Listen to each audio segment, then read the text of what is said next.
My husband's secret messages at 2 a.m. She called him Lovefriend every night. The phone slips from my trembling fingers, clattering against the marble countertop.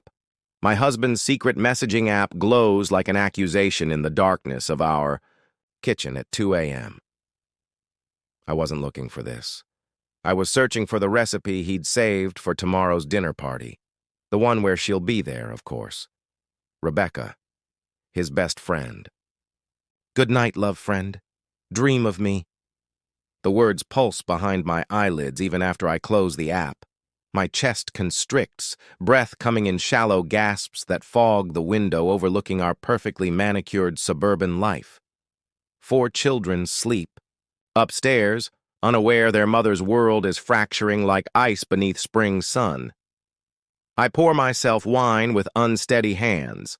Our anniversary vintage, how fitting, and let the memory wash over me. 3 months ago. That night he came home from their martial arts class, skin still flushed, eyes too bright. He'd kissed me differently, hungrier, like he was trying to erase something from his lips. You're thinking about her again. His voice startles me. Michael stands in the doorway, still in his pajama pants, chest bare. Even after 15 years, he's maintained that swimmer's build that first caught my attention in college. But now I wonder whose eyes he maintains it for. Your phone was open, I say, not turning around. My reflection in the window shows a woman I barely recognize, 40 years old, still beautiful, they tell me, but worn thin by suspicion. He moves closer. I feel the heat of him behind me, not quite touching. Sarah, love friend. The word tastes like ash. You call her love friend? His silence stretches between us like a chasm. Outside, the pool lights cast rippling shadows across the yard where just last week we'd all gathered. The 6 couples who form our social circle. Rebecca and her husband Tom laughing at Michael's jokes while I served drinks and smiled. It's not what you think, he finally says, and I laugh, sharp, bitter. Then tell me what it is, Michael. Tell me why you message her good morning before you even open your eyes. Tell me why you spent 3 nights in that Denver hotel room with connecting doors during your business trip. I turn to face him, and the wine glass trembles in my grip. He's beautiful in his guilt, jaw clenched. Those green eyes that our daughter inherited now clouded with something I can't name. Fear? Regret? Or is it longing for someone who isn't in this room? We've never... He stops, runs fingers through dark hair that's just beginning to silver at the temples. Sarah, I swear we've never crossed that line. Which line? I move closer, close enough to smell his familiar scent, cedar and something indefinably him. The one where you tell another woman you love her? The one where you create secret apps to hide your conversations from your wife? Or the one where you make me feel like a fool in my own home? The glass drops. I don't throw it, it simply falls, shattering against the tile. We both stare at the spreading puddle of wine, dark as blood in the moonlight. Mommy? Our youngest, barely a year old, cries from upstairs. The sound breaks whatever spell held us frozen. Michael moves toward the stairs, but I catch his arm. His skin burns beneath my touch. I called Tom, I whisper. He knew. Everyone knows except me. Something shifts in his expression. Surprise, maybe shame. His arm tenses beneath my fingers, muscles coiled like he's preparing for a fight. Or flight. Sarah, please. Let me explain. Tomorrow. I release him, step back.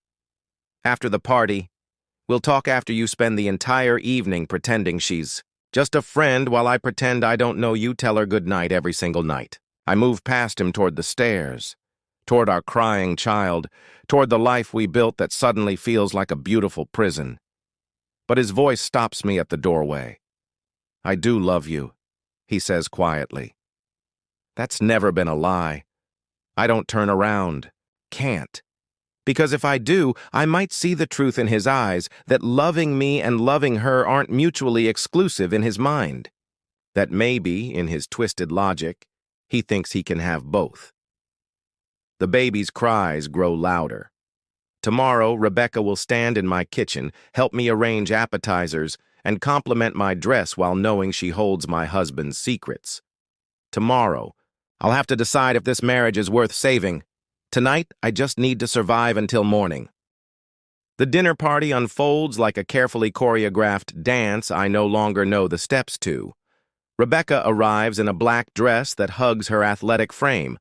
Of course she looks perfect.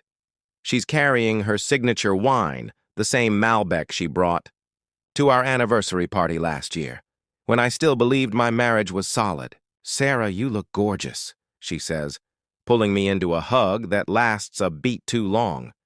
Her perfume, jasmine and something darker, clings to my skin like a confession.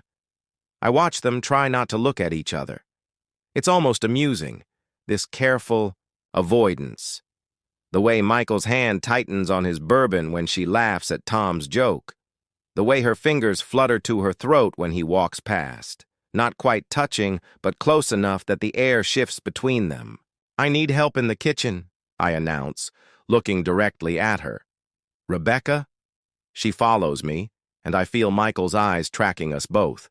The kitchen island stretches between us as I arrange prosciutto around melon, the same appetizer I've made for 15 years of dinner parties, my hands moving on autopilot while my mind races. "How long?" I ask quietly, not looking up. She freezes, a cherry tomato suspended between her fingers. "Sarah, I know about the app, the messages, the I love yous." Each word drops like ice into water. "So I'll ask again. How long?" She sets down the tomato with deliberate care. When she looks at me, her brown eyes shine with unshed tears. 2 years. "But Sarah, we haven't slept together?" I laugh, soft and dangerous. "Is that supposed to make me feel better? That you've stolen his heart but not his body? I never meant—" She stops, presses fingers to her lips. Through the kitchen window, I can see our husbands on the patio, Tom's animated gestures contrasting with Michael's stillness. "It just happened.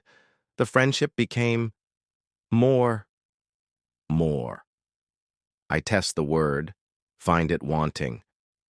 "Tell me about Denver." Color drains from her face. "Nothing happened. But you wanted it to." Not a question. I see the truth in the way her hands tremble as she reaches for her wine glass, my wine glass, in my kitchen while coveting my husband. "Yes," she whispers. "God help me, yes." The honesty winds me. I lean against the counter, studying this woman. I've called friend. She's everything I'm not anymore. No stretch marks from 4 pregnancies, no softness from midnight feedings and forgotten gym memberships. She trains 4 times a week, stays out late, travels without car seats and diaper bags. Does Tom know how you feel? He knows I care for Michael. He says it's harmless. She meets my eyes. But you and I both know it's not. The sliding door opens and Michael enters, his presence filling the kitchen like smoke. "Everything okay? In here?" We both turn to him, his wife and his love friend, and for a moment I see us through his eyes. The contrast must be intoxicating. Rebecca, all sharp edges and barely contained energy. Me, soft curves and exhausted motherhood. "Perfect," I say, moving close enough to smell the bourbon on his breath. "Rebecca was just telling me about Denver." He goes rigid. Rebecca makes a small sound, protest or warning. "Sarah." My name on his lips sounds like a prayer, or a goodbye. "The others are waiting," I say brightly, gathering the appetizer tray. "We should join them." But as I pass, he catches my wrist. His thumb finds my pulse point, and I hate that my body still responds, heart racing at his touch. Rebecca watches us, and I see hunger in her eyes, not for him, but for this casual intimacy of marriage, the right to touch without thought. "We need to talk," he murmurs. "Tonight, after everyone leaves." "No." I pull free. "You two need to talk. Figure out what you really want.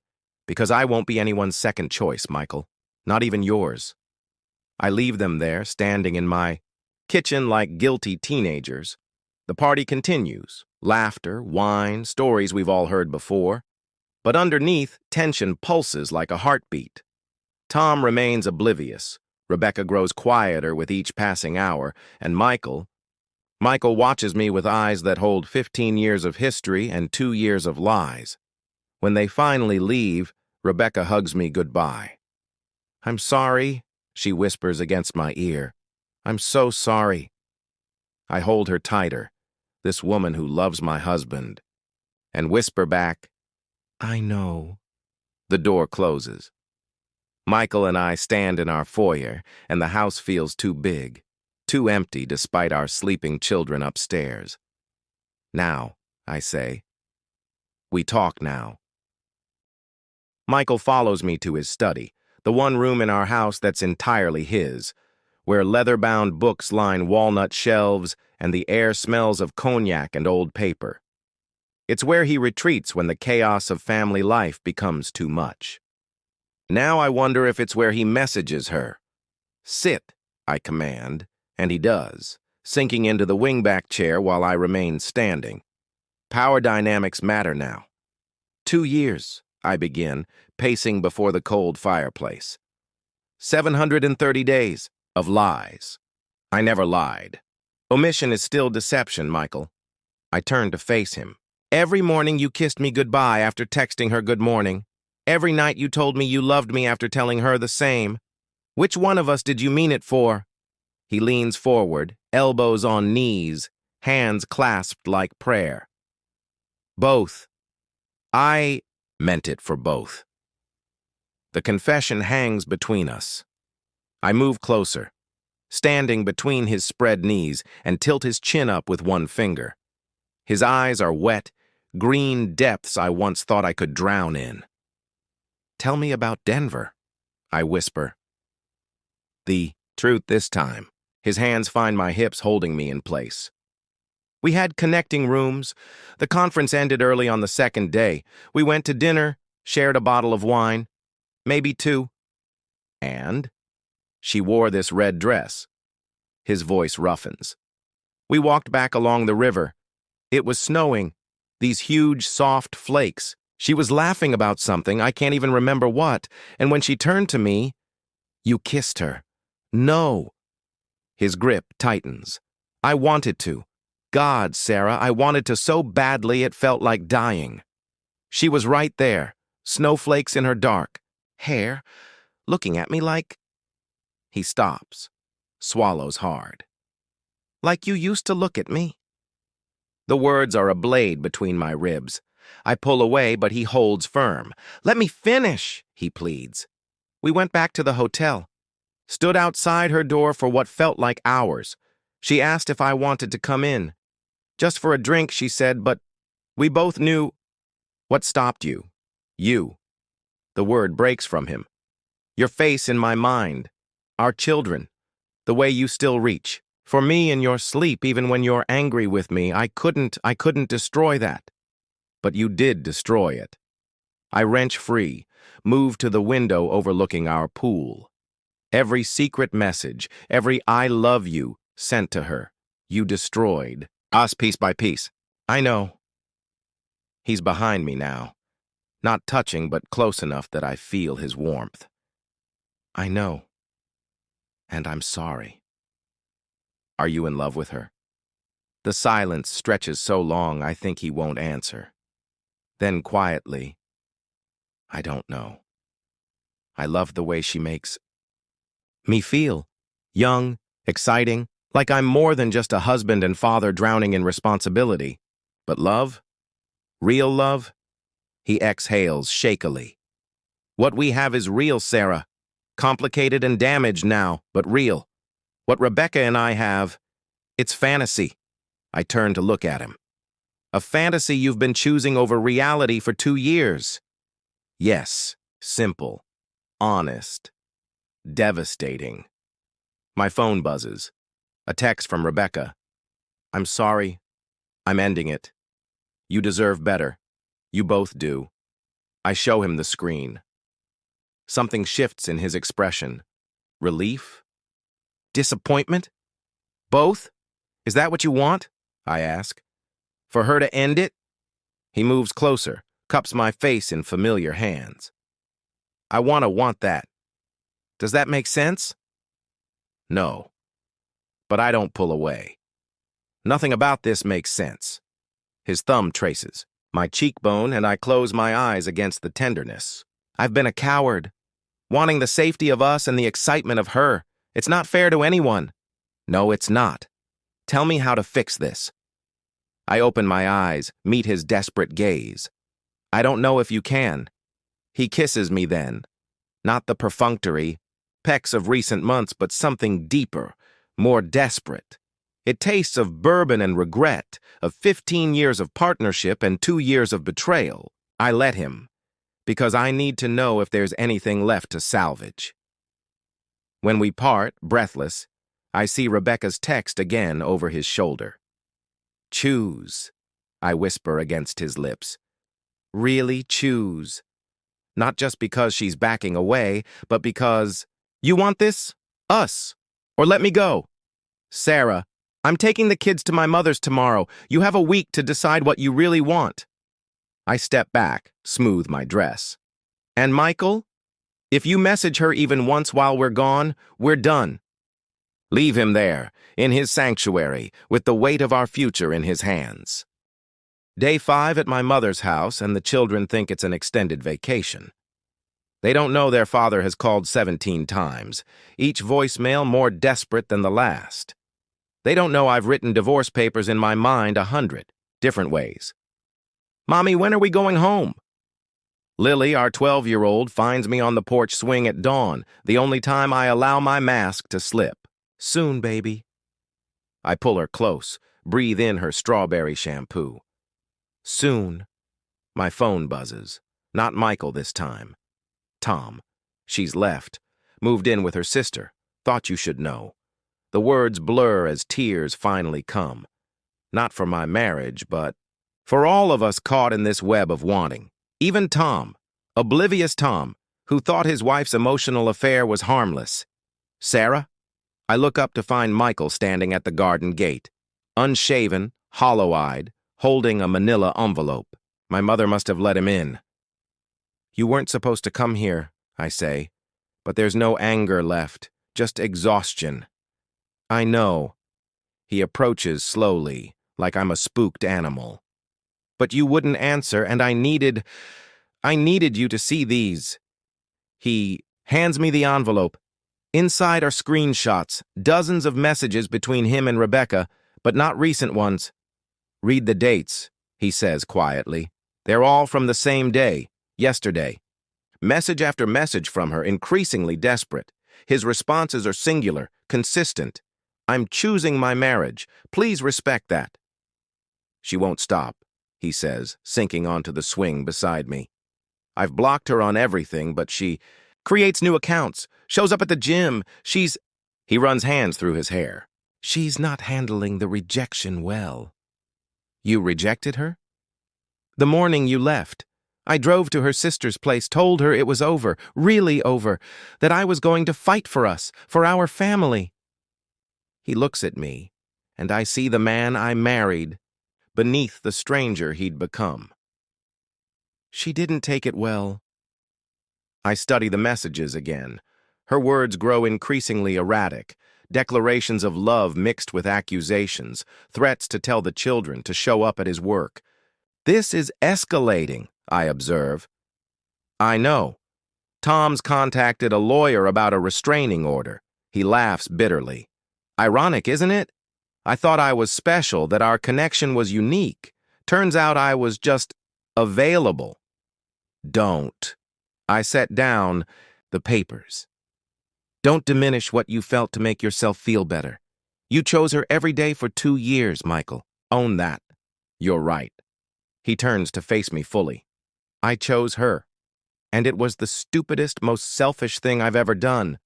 But Sarah, I'm choosing you now. If you'll have me. Why? The question burns. Because she became inconvenient? Because the fantasy got too real? No.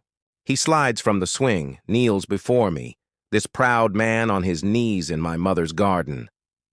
Because when I had to imagine my life without one of you, losing you felt like death.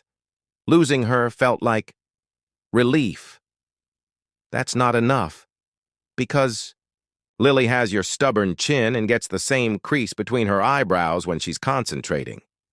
Because Tommy won't sleep without the blanket you knitted even though it's full of holes. Because Emma still asks you to check for monsters and Jacob, our baby, says mama like it's the most beautiful word in the world. My tears fall freely now. Because you make my coffee with just the right amount of cream even when you're furious with me. Because you still laugh at my terrible dad jokes. Because after 15 years I still reach for you in my sleep. His voice breaks. Because I confused comfort with boredom, stability with staleness. I was so stupid, Sarah. So impossibly stupid. Yes, I agree. You were. Can you forgive me? I look at this man, father of my children, betrayer of my trust, love of my life. I don't know, but I'm willing to try. He rises, pulls me to my feet and into his arms. We stand there holding each other in the morning light while our children sleep and our future hangs uncertain. His phone buzzes, another message from another new number. We'll handle her together, I say against his chest. Legal action if necessary. Together? Hope colors the word. We'll see. I pull back, meet his eyes. Counseling, complete transparency. You rebuild trust brick by brick. And Michael, if you ever make me feel like second choice again, you won't be. He kisses my forehead, gentle as benediction. You'll never be second again. Inside, I hear the children waking, their voices, calling for breakfast, reality beckoning. Let's go home, I say. 6 months later, I stand in our bedroom, staring at the dress laid across our bed, red silk, dangerously low back, nothing like the conservative wraps and cardigans that have become my armor. Tonight is our anniversary. 16 years. Where? It, Michael says from the doorway, watching me with that intensity that's returned these past months. Please. Therapy has been brutal, excavating wounds, examining every fracture. There were nights I slept in the guest room, days we could barely look at each other. But slowly, painfully, we've been rebuilding on honesty's foundation. Rebecca is gone, transferred to Seattle after the restraining order, her marriage to Tom imploding spectacularly. I don't feel victory, just hollow sadness for what we all lost. It's too much, I protest, but I'm already reaching for it. It's perfect. He moves behind me, hands settling on my waist. You're perfect. Flatterer. But I lean into him, allowing this new-old intimacy we're rediscovering. The babysitter arrives, a grandmother type who shoos us out with knowing smiles. Michael's planned everything, won't tell me where we're going. We drive through familiar streets until we reach the hotel where we spent our wedding night. My breath catches. Michael. Not the same room, he says quickly. That would be too much nostalgia, but the rooftop restaurant where we had our first anniversary dinner, they saved our table. The maitre d' leads us to a corner table overlooking the city, candles flickering against crystal. It's almost too romantic, too trying. But then Michael laughs, genuine, unforced. This is ridiculous, isn't it? He says. Like we're teenagers on a first date. A little, I admit, relaxing. But ridiculous might be what we need. Wine arrives, our anniversary vintage, the same we'd shattered that night 6 months ago. This time we toast carefully. To second chances, he offers. To earning them, I counter. We talk, really talk, about things beyond schedules and children. He tells me about the book he's always wanted to write. I confess my dream of returning to law school. Somewhere between the second course and dessert, I realize we're not performing marriage anymore. We're living it. "Dance with me," he says suddenly. There's no dance floor, just a small space near our table, but the jazz trio takes his cue, shifting to something slow and smoky. I stand, step into his arms, and we sway while other diners pretend not to watch. His hand splays across the bare skin of my back, and I shiver. "Cold?" he murmurs against my ear. "No, Sarah." My name is gravelly with want. "I need to tell you something." I tense, but he holds me closer. "I love you," he says. Not the comfortable assumption love of before. This is conscious, deliberate, fought-for love, scar tissue love. And it's stronger because of what we survived. "You're going to make me cry and ruin my makeup. You're beautiful when you cry." He spins me gently. "You're beautiful always. Even when I'm screaming at you in therapy? Especially then. Your passion, your fury. I'd forgotten how magnificent you are when you fight for something." "I'm fighting for us," I whisper. "I know. So am I." The song ends. But we don't separate. Around us, the restaurant continues its elegant bustle, but we're suspended in our own bubble of possibility. "Take me home," I say against his neck. "Take me home and show me." The drive back is charged with anticipation, not the desperate hunger of hysterical bonding that marked those first weeks after confession, but something deeper. Intentional intimacy between two people who've seen each other's worst and chosen to stay. In our bedroom, he undresses me slowly, like unwrapping something precious. His hands map familiar territory made new by our trials. When he kisses me, it tastes of promise and wine, of sorrow transformed to strength. "I almost lost this," he says against my skin. "Almost lost you. But you didn't." I pull him closer, feel his heartbeat against mine. "We didn't lose us." Later, tangled in sheets and moonlight, I trace patterns on his chest while he plays with my hair. An old comfort made new. "No more secrets," I say. "Ever." "No more secrets," he agrees.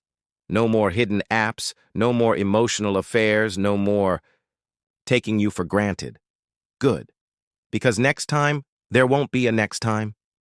He tilts my chin up. "I learned my lesson. You're not my second choice, Sarah. You're my only choice." My phone buzzes. A text from Tom. "Hope you two are doing well. Thanks for the therapy recommendation. Starting over is hard, but worth it." I show Michael. We look at each other, survivors of the same storm. "Worth it," Michael echoes, pulling me close. "Everything we went through, all the pain, it's worth it to be here, now, with you, really with you." Outside, the city sleeps. Our children dream safely in their beds. And in this room where trust was broken and slowly, carefully rebuilt, we begin again. Not a new chapter, a whole new book, written with harder-won wisdom and deeper love. This is how we heal. This is how we choose each other, again and again and again.